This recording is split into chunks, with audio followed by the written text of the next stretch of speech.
During the pandemic, one of the first classes that we did was a book study of the book called Secrets of Emotional Healing. And I had no idea what I was starting with that class, though I think a couple of you were involved in it, a few of you.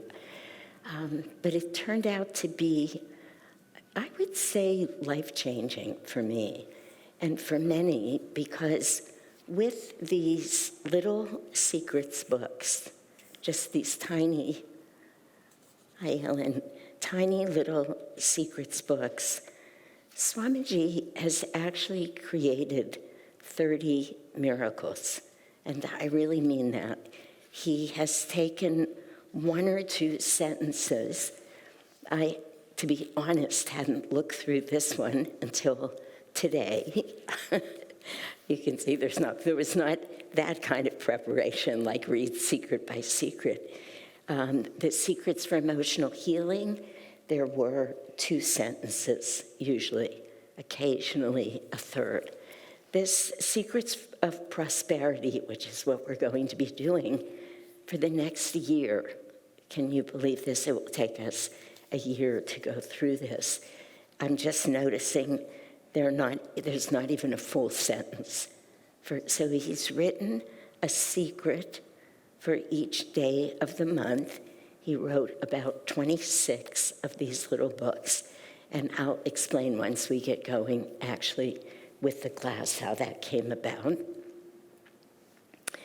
And the expectation, it's not the expectation, it's in truth, he put a seed thought, just a little thought on each day, and then was hoping that people would do sort of like what we do with the affirmations, repeat it, like use it literally for a 1-month home study. Say the seed thought, say it loud, a little less loud, take it in. And it's not really the loudness of our voice, that we know. It's that idea of how we project energy out and big at first, and then draw it inward. And really, ultimately, as we do every Sunday, we're silent. It's deep inside. It's in the astral spine. We're using the affirmation or the seed thoughts for transformation. That last book study, Secrets of Emotional Healing, was probably, definitely one of the most popular classes that I've ever taught. There were almost always 70 people with us, many more online. A lot of people subsequent to that have taken the course because it's one of those courses that's up forever because of the masterful way that Swamiji presented it and the inspiration that he brought as we were sharing it. It was profound for many, many people. So I was doing another course, as you all know, called Essentials on the Spiritual Path. Kept getting interrupted over a year, kept feeling like this isn't happening. So Lakshmi said to me just a couple of weeks ago, why don't you try and do another, let's let go of the essentials for now. We covered the most essentials. We did, actually, like right attitude, courage, loyalty. I forget what else we covered, but it was great, and we may get back to it. But she said this is a really fine book. So that's how we got to tonight.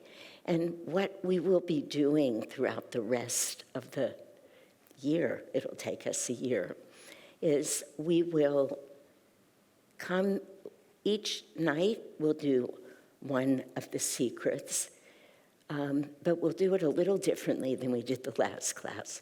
We're going to pray together.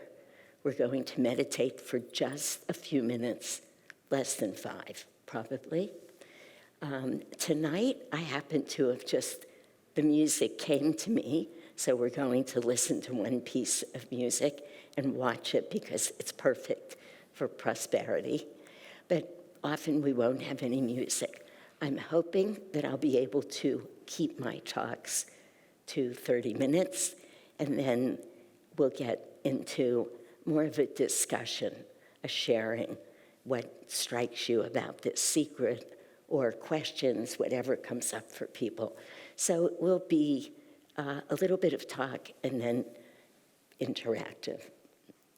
So, having shared all of that, why don't we go ahead and begin with a prayer. Heavenly Father, Divine Mother, excuse me, friend, beloved God,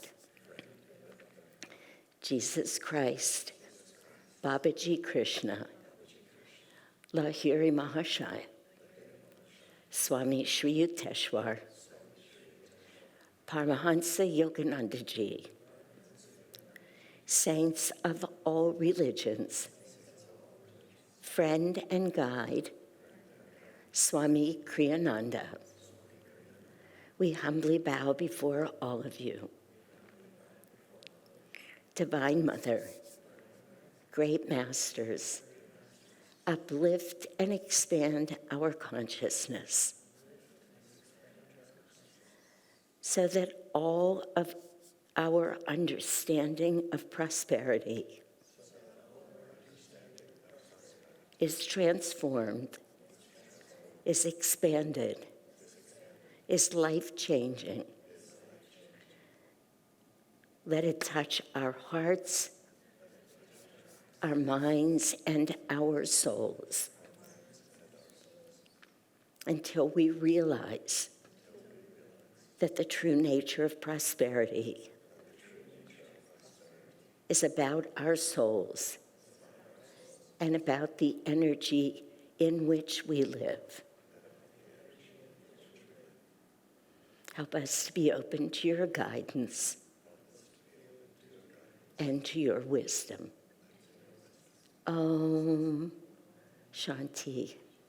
Amen. Let's just sit together for a couple of minutes.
Om, peace, Shanti, Shanti, Shanti.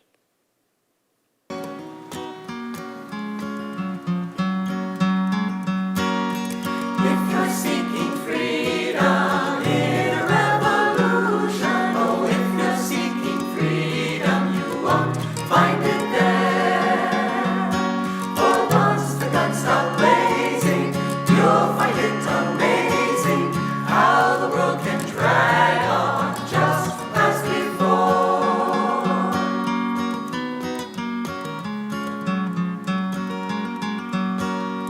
If you're seeking freedom in a marble mansion, oh, if you're seeking freedom, you won't find it there. For even when it's sunny, you'll be counting money, keeping up that showcase your face lined with care.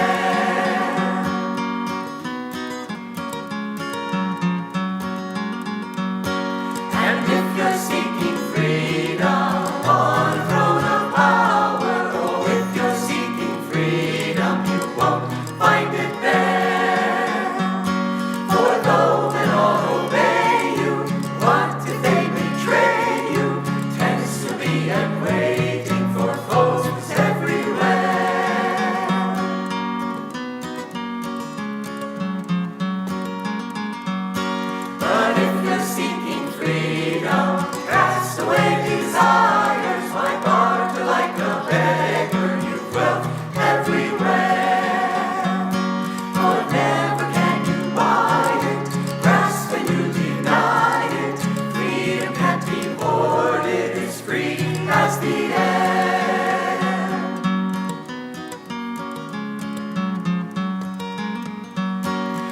if you're seeking freedom, seek it on the mountains. Got sunlight on your shoulders, the wind in your hair.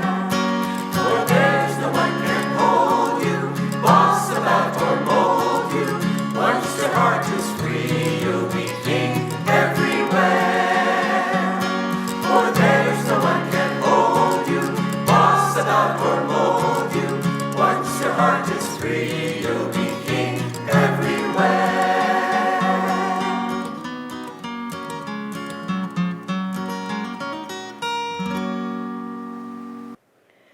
Within that song lies all of the lessons that Swamiji shares with us in his little book here about prosperity.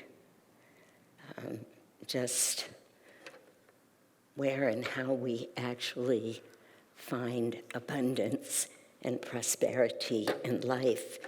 Now, of course, I knew that I would be speaking to a room full of people who,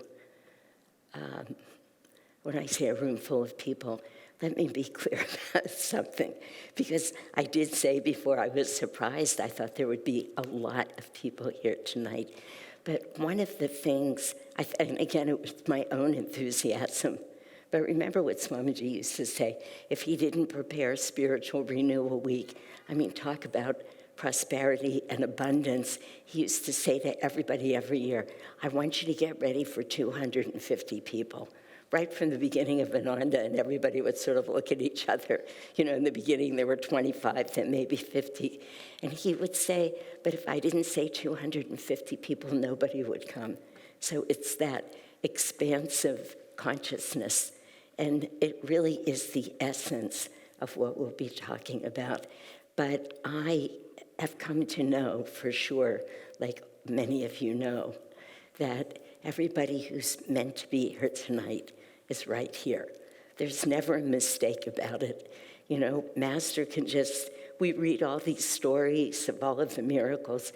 One little twist in somebody's head, in a moment, go to that class tonight. And the temple could be full, in fact.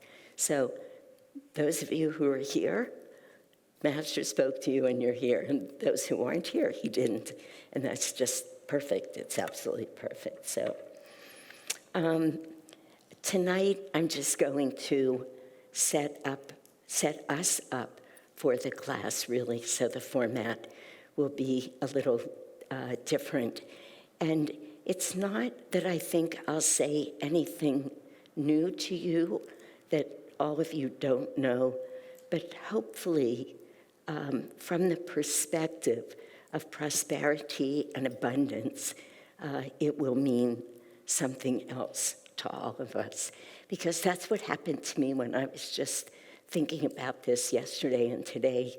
I started roaming through a few of Swamiji's books, Money Magnetism, because so many of these principles about prosperity, though he barely mentions money in the book. By the way, I have printouts for you of the secrets of prosperity, because I don't know how many of you own the book anymore. And it's, of course, all these little secrets books are unfortunately out of print, but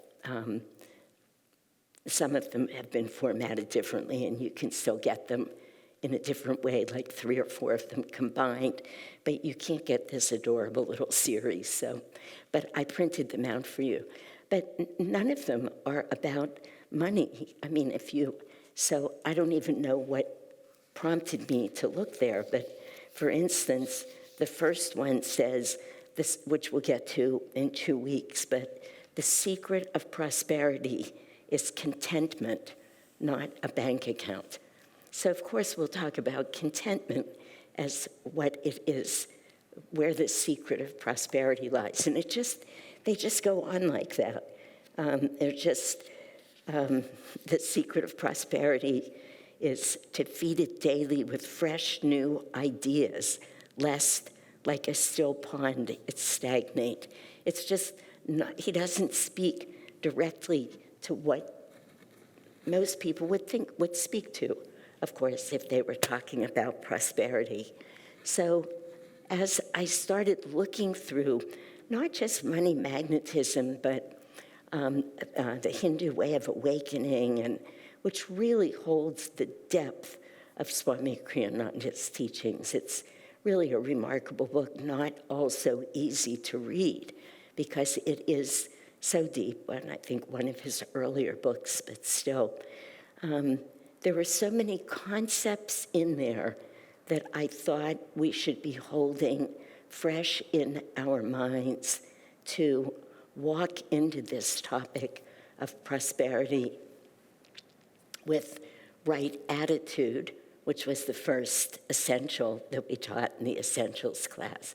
And Master says, the most important thing on the spiritual path, right attitude, that you couldn't even, for those of you who were with me in that class will remember, you couldn't even step onto a spiritual path without right attitude. So today I was thinking, what is the attitude with which we should move forward? It's not what you think. It's not just like, be a good person, be kind, don't kill anybody, don't hit anybody, those kinds of things. It's not like that. It's a much more subtle and profound. It's not what we're talking about tonight, but it came to me that we should do that. We should set this up properly. So I just randomly started looking through some of Swamiji's writings, and I thought I would share that with you. So it is actually random, you will see, but it's okay. It's the right thing for tonight. First, I just wanted to give you a little background about these secrets books. Swamiji started writing them in 1970. He said he first wrote a little list that he would give people to put up on their refrigerators or even on their walls. And the first one of those, it was just a little sheet of paper, but he called it A Guide to Inner Joy.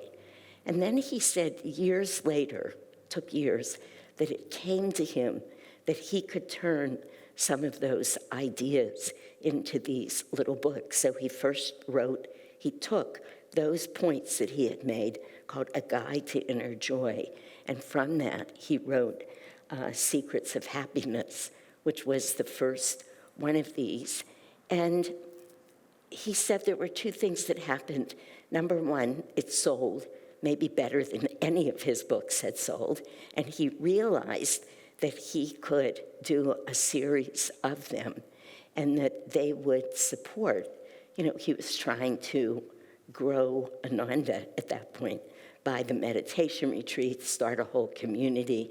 He was pretty much at the beginning single-handedly making the money, and he realized that he could do that with a series of these books. But he said even more than that, because, Swamiji it was not about money. In fact, he's very careful to say that he never kept one penny of the profits from, this is interesting when you talk about prosperity and abundance, not a penny from the books that have sold over all of the years of his life. He wrote close to 150 books, I think it is, which speaks to the great consciousness of that soul who writes 150 books, not many people. But having said that, he never profited from them. Every penny went back into Ananda. So he wasn't just writing these books to make money, but he said that the other thing he wrote was in obedience to my guru's command, which I understood to mean that he wanted me to show the relevance of his teachings to various aspects of life. So we all know how Master ran around the country lecturing on anything and everything from money magnetism to marriage to, just everything. We can go through any of the series of books of his lectures. He covered any and every topic. And Swamiji was saying he felt that he too was meant to bring the teachings into all aspects of people's lives. So he did that with these series of books, these 26 or so books. And he did Secrets of Marriage, Secrets of Love, how to be the best man you can be, how to be the best woman you can be. I don't have the names of all of them in front of me, but he did that. That's where they all came from. Here is the list, though. Actually, radiant health and well-being, leadership, secrets of winning people. Anyway, 26 of them. They go on and on. They just started like that. But in fact, they became some of the best-selling books that Swamiji wrote, and in large part, I think because they're so easily digestible. And it is the kind of book you could read one page of one of the Secrets books over and over, and as we grow spiritually, we would go deeper and deeper with it. And we'll see that when we start with the Secrets.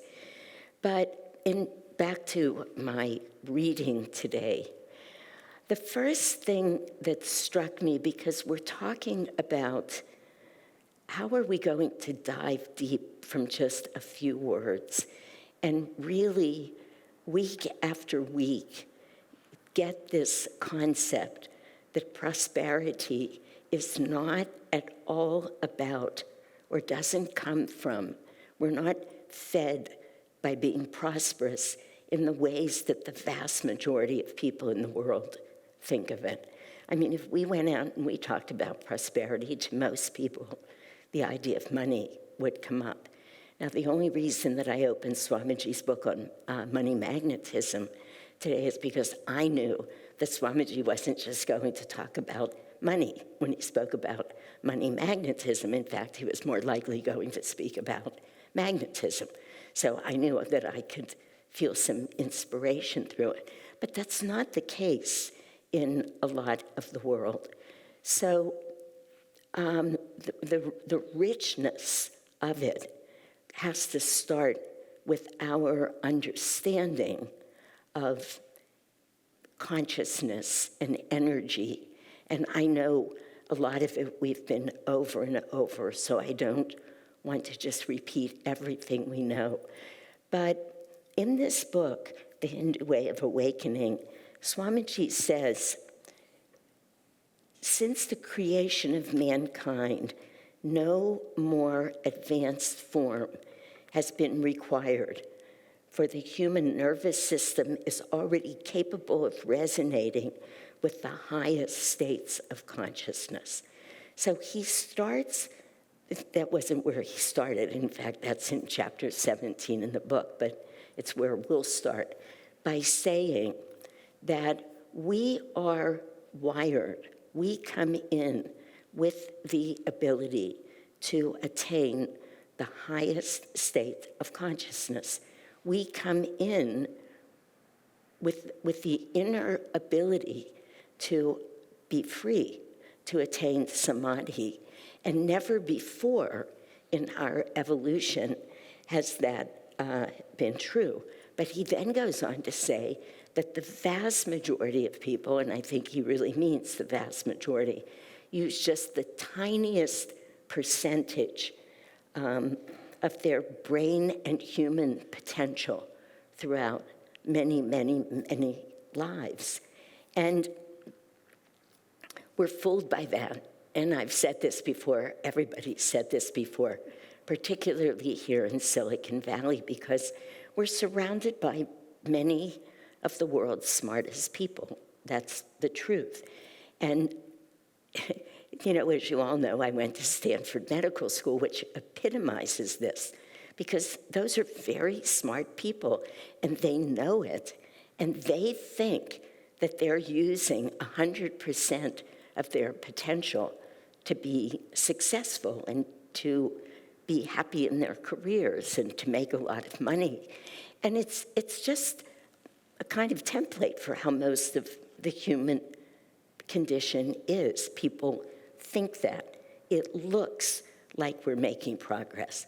But Swamiji's saying to us, you have so much more potential in you than you are aware of.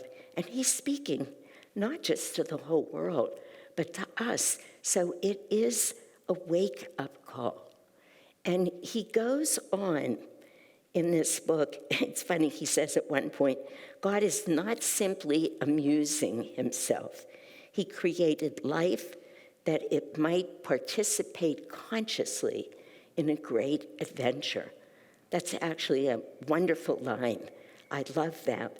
And it's an invitation for all of us to get ever more conscious in that ever new way that Master spoke about. That no matter where we are, even those of us who have been on this path for decades, or if you walked onto the path a year ago but you feel steeped in it or close to freedom, he's saying you can do more. And he talks about energy in a unique way. He talks about, he says, is the understanding that, I just want to see how he says it, so I'll use my notes here. He's talking about living in this age of energy and being aware of consciousness. But he says, is it that, let me just find it, forgive me. Are we discovering energy that already existed because we're in the age of energy and we're now in these human bodies and we have great potential? So are we discovering energy that's already been there? Or because of our consciousness, are we actually helping to not manifest the energy because it can't be created or destroyed, and we know that, but because of where we are, that we, because we're looking for it, our awareness, our consciousness, find deeper and deeper and more expansive sources of energy. And of course, he goes on to say there, and the answer is that energy is never ending. That as long as we keep the greater the will, the greater the flow of energy, of course, we all know this, as long as we keep our willpower going, as long as we keep our willingness going, that there is an unending supply of energy that we can use, again, to realize our highest potential and live in terms of, he didn't make this comparison, but I am because it's the class that we're starting, to live in the most prosperous ways with a sense of the most abundance. We're set up to be able to do that.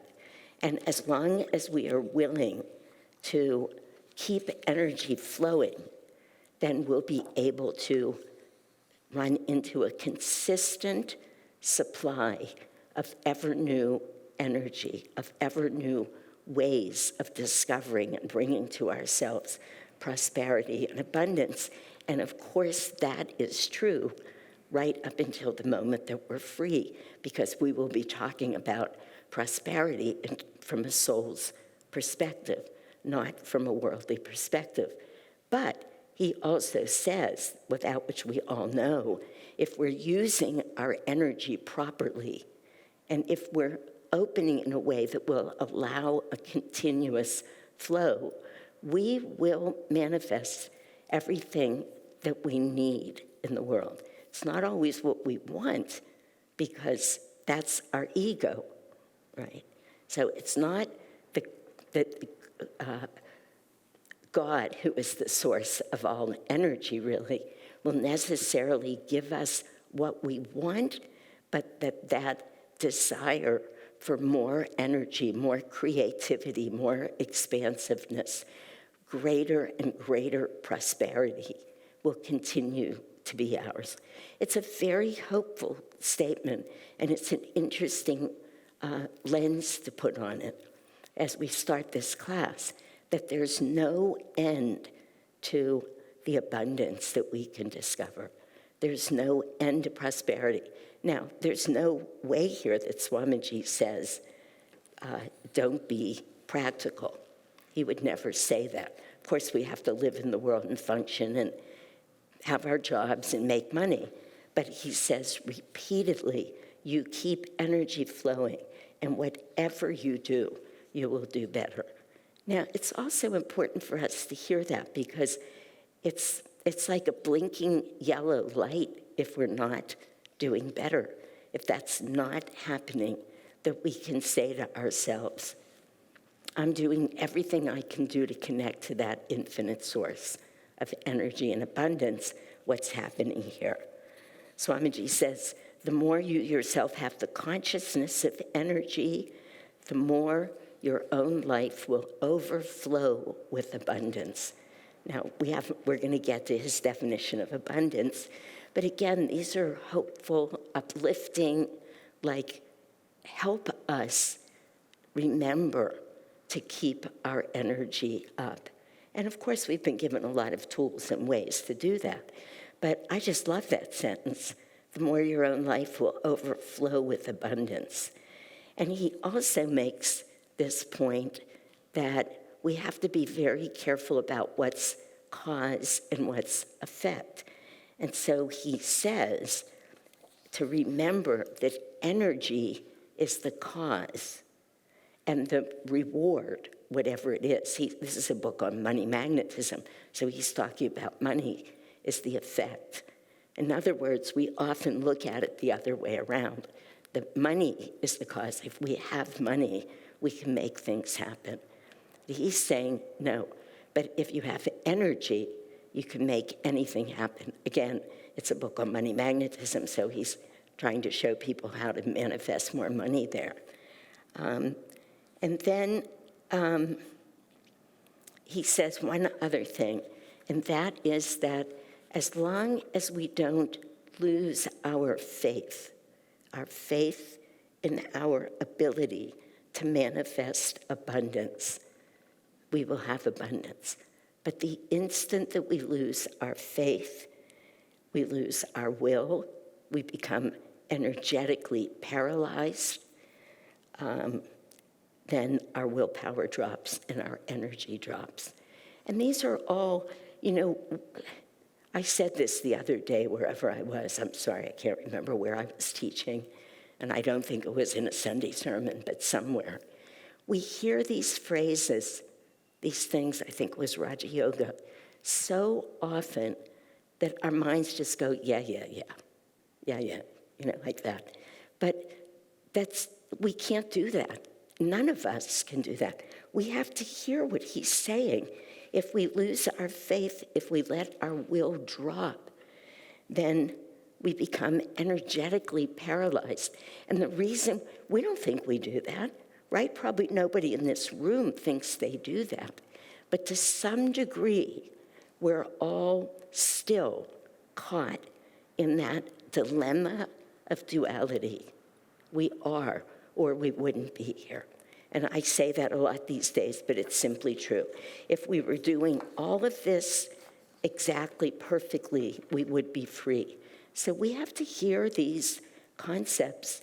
When Master brought us the energization exercises, and right now just happens to be a big time because we have a Kriya coming up in November, but I also happen to be going down to Southern California the week before our Kriya, and I'm going to be leading a first and a second Kriya down there. So I'm in a moment where I'm speaking to a lot of future Kriya bonds. So I'm reading all of these Kriya applications, and you may remember, for those of you that are Kriya bonds, that it asks you in many ways if you're doing all of the techniques. And it's amazing how many times people will say, I just don't like doing the energization exercises. I try, or they bore me, or whatever the response is, but it's coming up a lot. And yet keeping that flow of energy going, the greater the will, the greater the flow of energy. And you just want to say in a way, do your energization exercises. That's why Master brought them here. That it's so easy to think we'll get there, but we don't have to play by all of these rules. But we do have to play by the rules, all of us. Swamiji, in the Hindu way of awakening, says he's talking about how the soul becomes free and finds its way back to God. I'm not going to go through it because in a way that is a progression that we've all heard so much. But repeatedly throughout these few chapters in the book that I was reading, he says, attachment is forever the impediment to divine union. That's his words. Attachment is forever the impediment to divine union. We could read this now as saying attachment is the impediment to achieving a state of prosperity, because that's what this book study will be about. How can we be prosperous? How can we look at, he says, shedding the thought of separateness from the infinite ocean, the soul achieves omnipresence. That state, this is so beautiful, that state for which, in the depths of its being, it has longed eternally.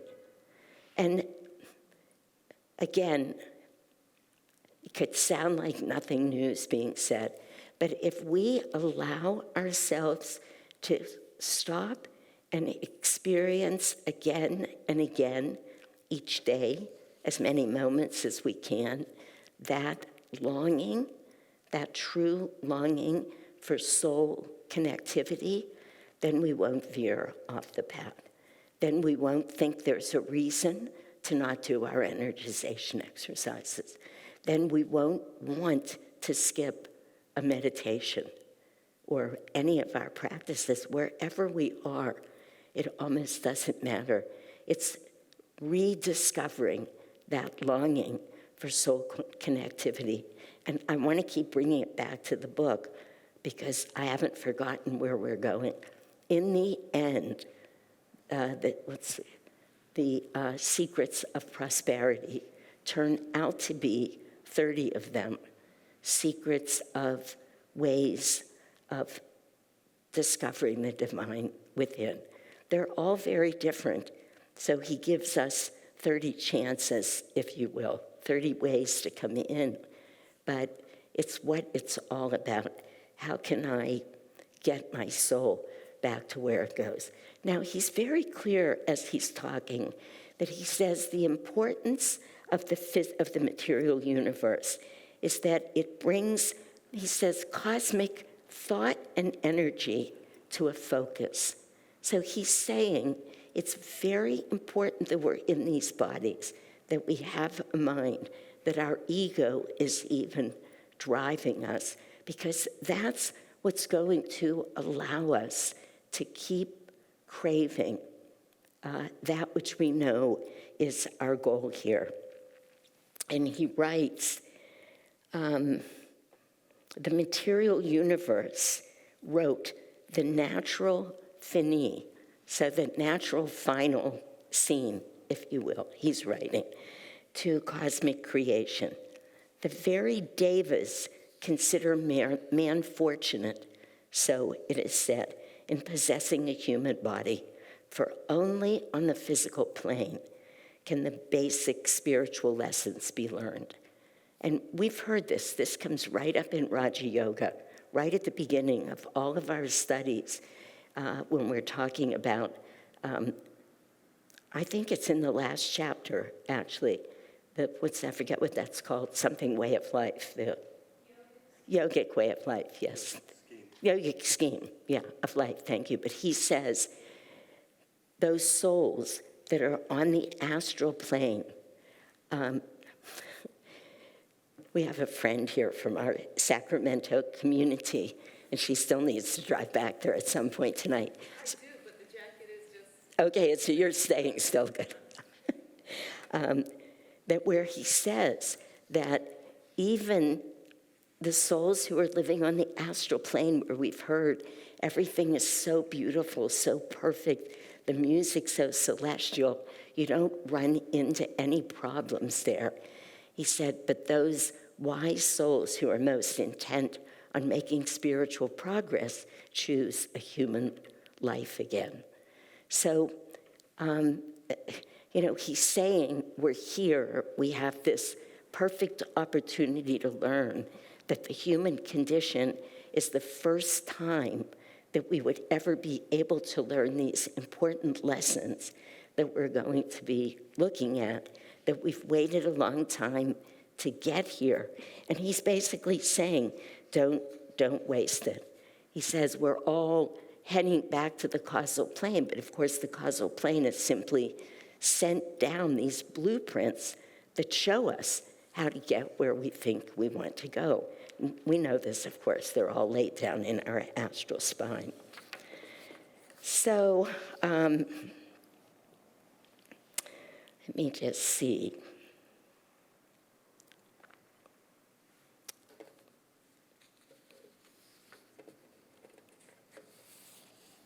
Here's something else that really interested me.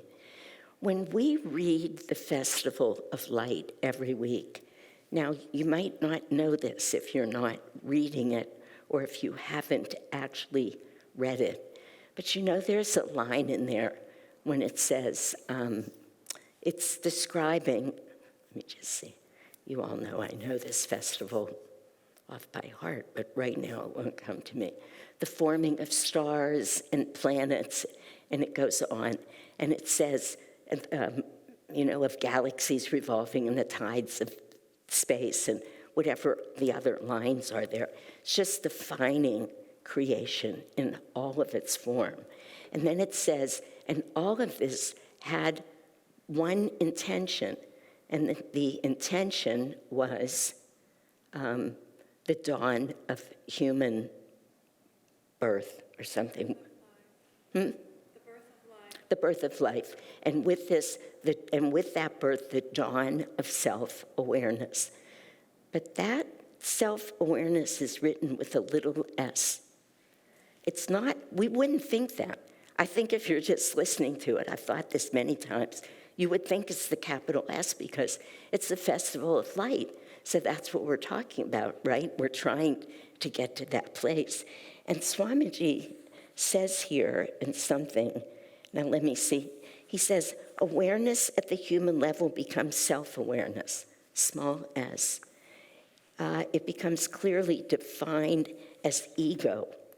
And then he also says, when we reach that stage, even though all of the potential is there to realize the wisdom that we're about to study, he says, when an individual evolution reaches the human level, it doesn't all of a sudden become intelligent. So he's saying this is not a given. It's not automatic. It takes incredible effort and energy. It takes us constantly keeping our goal in front of it. And maturity comes not with physical adulthood, but with spiritual development. And from there, I'm just trying to draw this road for us, so I hope you're all with me. It all will come back to this study. He moves into talking about, which I'm not going to do, the caste system. And he talks about how the caste system originally came into being as the ability for souls to move from one lifetime to the next towards spiritual growth. But what happened to it as it was here over centuries, in fact, it became used as a tool to keep people stuck, basically, where they are. Very hard in India to move out of the lower caste. I'm going to call them lower and higher, for lack of a better word, but into the what would be the more spiritually uplifted and expanded caste. But Swamiji's talking about it again from the place of spirit, and he says, and I was interested in this, he said the Kshatriya mentality, which we like to think of ourselves of at least being Kshatriyas, it's probably who most of us are. The mentality becomes gradually refined until it reaches a point where it realizes the universal well-being of which it has dreamed is an abstraction. So it begins to realize that how it's been holding it isn't exactly what the truth is, but rather there is a definitive path forward, upward, outward, all of the right directions, right? I mean, moving up, spiritually expansive. I don't mean outward energetically. And he talks about what it takes to evolve through that.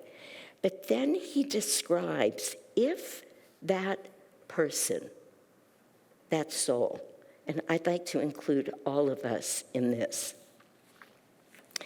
is priestly in its inclinations. And I would say we all are. We're all looking for that very immediately in this life. If we're priestly in our inclinations, it feels called upon to dedicate itself to its spiritual welfare and the spiritual welfare of all. Such then is the true Brahman or spiritual guide. And this is interesting. I had not read this. I mean, maybe you all remember it from the book. But it says we are so close right now. We're also, just the fact that we're here, every one of us, is so close to being a Brahmin. If we weren't, we're not in India, so we don't know where we would be born into it. But we're either on the cusp or we have stepped into becoming spiritual guides, the teachers of others in the ways of truth. This is Swamiji writing this. So Swamiji's saying, we are highly evolved souls, all of us. Now, we know that. We've talked about it. Davy quoted Master, though I've never seen the source. Maybe somebody else has, that if all of human evolution is on a clock, that we're in the last 2 minutes. Do you remember hearing that? That means we're pretty far along. We're about to hit 12 and be free. You know, we're not far from there. So we know that. But this was such a beautiful way of thinking about it. And he says the Brahmin typically is a priest or serves in some comparable role of spiritual service. And in this way, we can all see our goal, I would say, because it's not an egoic holding ourselves up. It's reminding ourselves of a responsibility that we have. Master actually uses that word, responsibility, to see to our own and others' spiritual well-being. That it's no longer a time to, just let me see if I can think of the right word. We're not here taking a spiritual rest. We're not just floating along. We're not just waiting for things to happen for us. We're finding energy. We're keeping our willpower up. We're keeping our energy flowing. We're recognizing ourselves as being very close to being free in God, and that it is our role to be taking these teachings in this way and to be serving others. I mean, this is right through Swamiji's words. And he says again and again and again, man alone among Earth's inhabitants has the free will to rise spiritually by self-effort. You'll see when we read these secrets. Let me just see what time it is. Sorry, I can't see without. Lakshmi's trying to show me with her hands like I can see them. Oh my goodness, I'm getting very close to the end of this hour. How did that happen?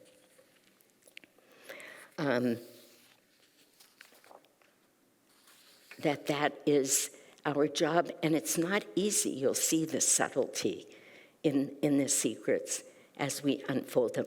But not just the subtlety, but, you know, like a lotus flower opening where each petal, or our chakras opening, 30 opportunities, different ways, different doors that we can open that will point us in the direction of freedom, because this is our soul's deep, deep longing, because this is our responsibility, because we're here in and of itself says, we're close, we can do this. We would not be here, all of us.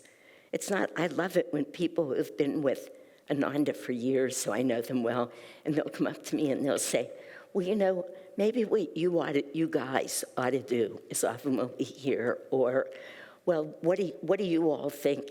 And I often say to people, who's the you guys here? It's us. It's all of us. And when we hold ourselves as less than that, we're doing a tremendous disservice. Now, the connection to all of this and these secrets may not be obvious to you, but as we go through them, I will keep bringing it back. The secrets books are not easy. You could just read them, but it takes a certain degree of spiritual maturity to be able to read them and hear, what does Swamiji mean by this? What does he mean? And to sit with it. What is he trying to show us? How in one little book we could find our soul's freedom. I just wanted to, I'm going to close very quickly, and then we could still have a few minutes for comments or questions, although I know I'm not sharing new information with anybody. But I wanted to lift the conversation up into a certain realm before we started the book. Swamiji repeats over and over in all of these chapters. He says here, though, as my spiritual teacher, Paramahansa Yogananda, used to say, the greater the will, the greater the flow of energy. When you put out the willpower necessary for success, the energy you need will be drawn also. Now that's interesting, because he says you come up with the willpower, the energy will come to you. Usually we think we're bringing the energy, but he's saying it a different way. When you put out the willpower necessary for success, any success, the energy you need will be drawn also. As your energy increases, so will your willpower. There is virtually, this is so important, there is virtually no limit to how much you can accomplish once you set foot willingly on the path to success. That's a profound statement. Those words are simple, but that is profound. There is no limit, Swamiji said, virtually no limit to how much we can accomplish once you set foot willingly on the path to success. And it's just interesting. I'm sure all of us have felt it in our lives. There are times where I look and I just think, this is humanly impossible. No, I'm not kidding. Last week, I think I told Stephen this when I forgot my keys Sunday. I wanted to take a picture of my calendar last week and send it around and say, would you look at this? This is impossible. Nobody can do this. And that's the truth. Nobody could do that. It was impossible. And you know what's not on there is how many times a day am I going to take Max for a walk? What are Barry's needs? And oh, by the way, I didn't happen to write that he had a major surgery right in the middle of, that's not on my calendar. You know, all these things. No, we can't. We cannot do it, but God can. So there's virtually no limit. That's thrilling. That means you can get to be old like this and still have a lot of energy flowing through you. Still be serving, still be loving your friends and your family and serving and being served. And there's no limit. I mean, just imagine those words. You can have 4 kids and a job and a big wedding coming up, and you don't have to feel tired if you're plugged in the right way. I know all of you so well. I could just say most of you. I could tell your story, but I won't. Only you two. I'm making light of it, but it's not light. This is the truth. That phrase right there. And Swamiji also says, so it is that the more you use your energy, the more you'll find that you generate energy. And that is counterintuitive for most people. What do most people want to do when they get tired? They want to lay down, take a nap, talk about how tired they are. Do you think most people say, I'm going to jump outside and energize? I'm going to energize because when I come back in, I will have tapped into that infinite source of energy. And really, what is prosperity? What is abundance? It's energy. So this is all of what Swamiji is saying. Tap into that source, remember that it's there, and prosperity is yours. It's going to look different in every one of our lives. But the truth is, whole new course, whole new ideas moving forward. It always comes back to the same thing. Energy is neither created nor destroyed, but it can always be transformed, and there is an infinite supply of it. And if we figure out how to tune into it and use it, we can make anything in our lives happen that's meant to happen in this life. There is such a thing as karma, and we have to deal with that, and we'll get to it, though not tonight. But even if we're willing to be honest about our karma and notice it, we're not stuck with karma, right? But we have to be willing to look it in the eye and free it, actually. And what is transcending karma just means freeing energy. We hear this all the time, but we don't necessarily stay tuned in to how absolutely meaningful and important it is in every moment of our lives. And that in the end, energy and prosperity are exactly the same thing, energy and abundance. And that's what we'll be moving forward to talk more about. So I will stop here. Does anybody have any comments they want to make or questions? Probably not a lot of questions, but feel free to ask them or make a comment. Shankri has a microphone.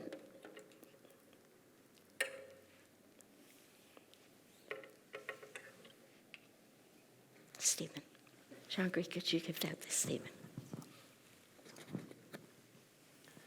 I'm trying to remember the phrase that you used in the beginning, but I was just trying to relate my own life to it. Just this idea of willingness and consistency. And I realize with myself, I basically have a business that I've reconfigured as of this calendar year. So for the last 5 months or so, I've been trying to figure this thing out, and it's starting from nothing, basically, but with help.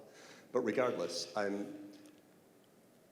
understanding that my energy is not consistent. And it's the willingness. It's this, it's just like, because you're climbing this mountain every day. And some days I simply don't feel like climbing that mountain.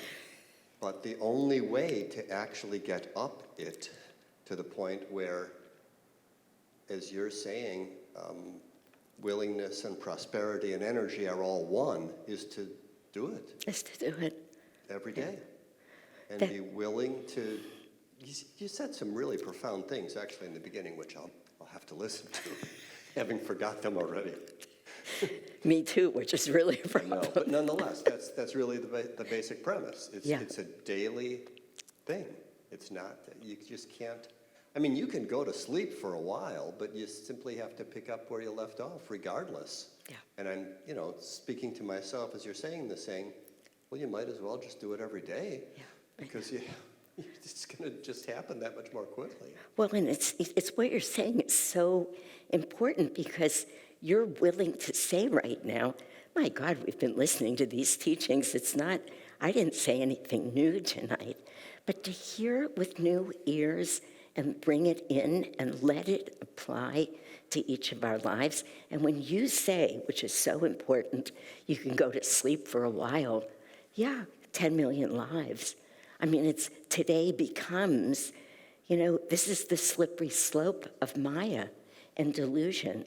It really is. We think we're just going to take a little nap, and then we wake up a few million lifetimes later. Or wasn't I just saying it? I feel so confused about this, but Sunday service with the people who, who are so ecstatic at the end of Sunday service. Oh my God, I've been waiting for this all of my life, and this is so perfect, and what should I do?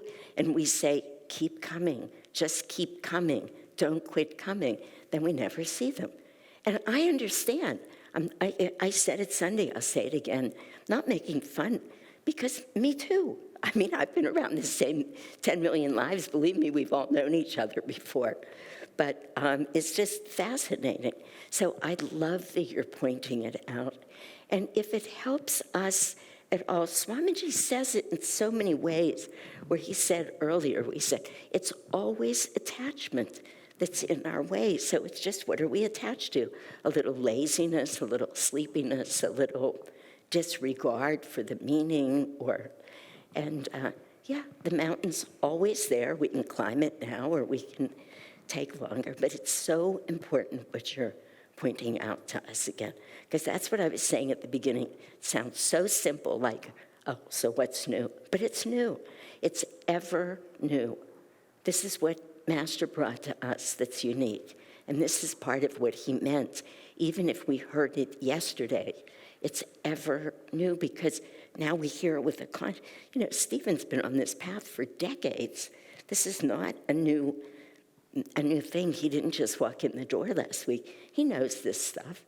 But he could say it like, wow, I just heard that in a new way. It's a very important. Glancing through these, make sure you take one of these pages of secrets. You'll see it'll be fun just seeing how they all, how we can expand on each one of them.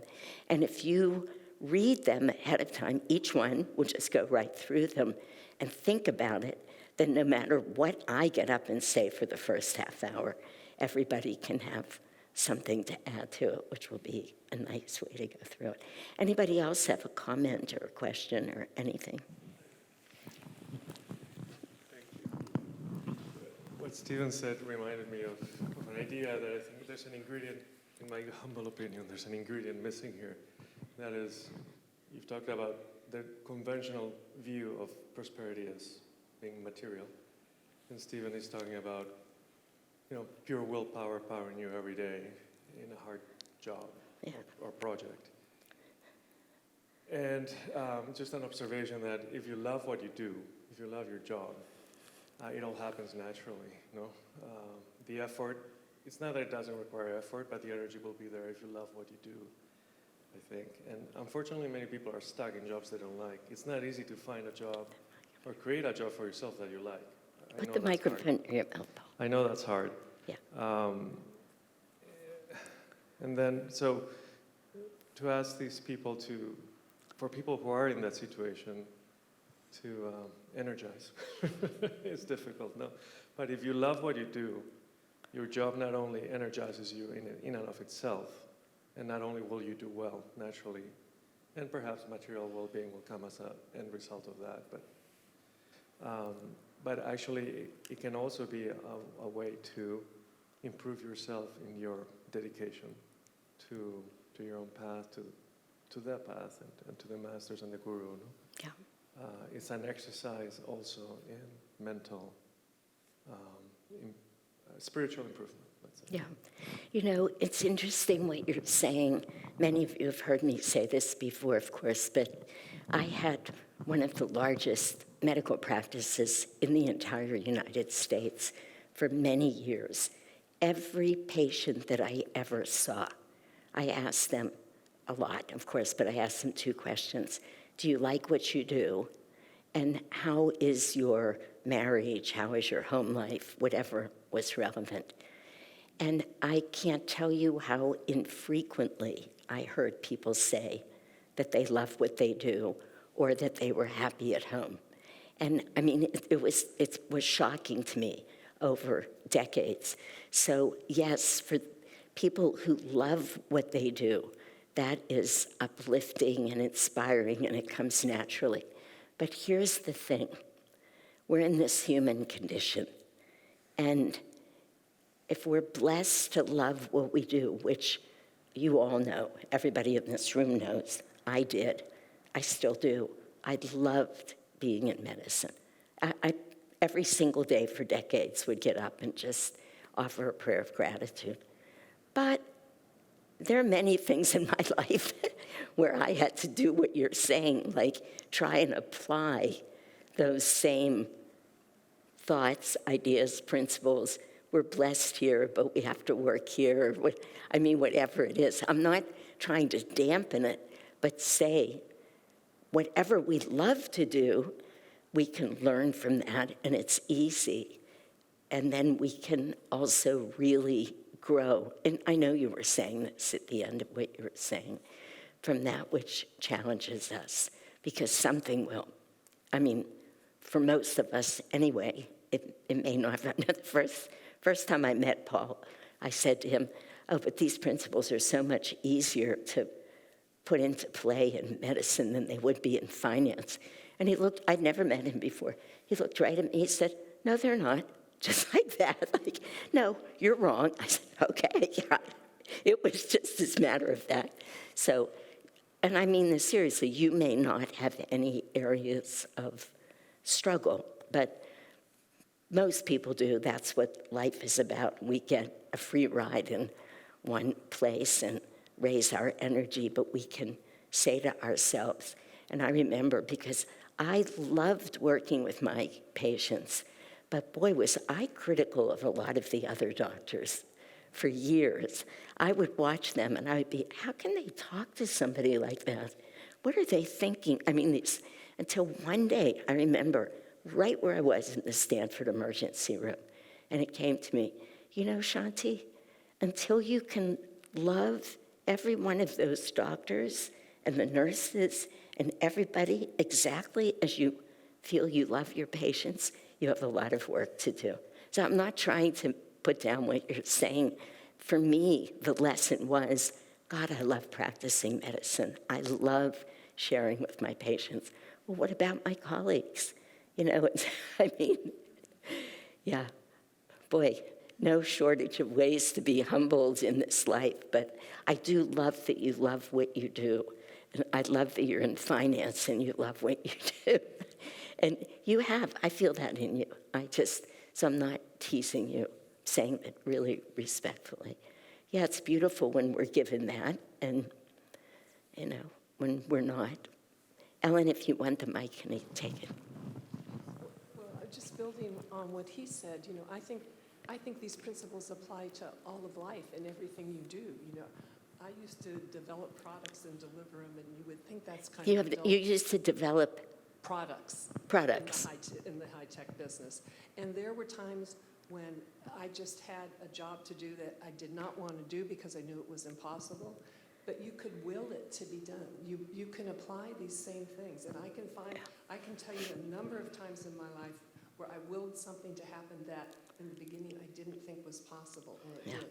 Yeah. But I think it's the same in life with everything. The more you do, the more you're able to do. And the more you give of yourself, the more you can give. Yeah. It applies to everything. Yeah, I think it's that... not just the spiritual path.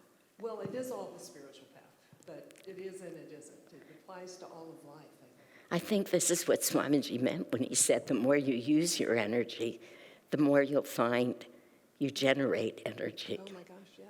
And it's what you're saying. Paul, Absolutely. did I hear you correctly, or did I put a damper on what you were saying? Because I didn't mean to at all. Okay.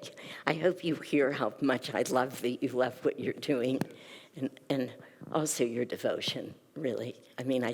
So I want to make sure that I didn't. Okay. We're good, right? Anybody else have anything to say? No. All right, good. 2 weeks from tonight, Secrets of Prosperity, number 1. The secret of prosperity is calmness, not a bank account. So he starts right off. Huh?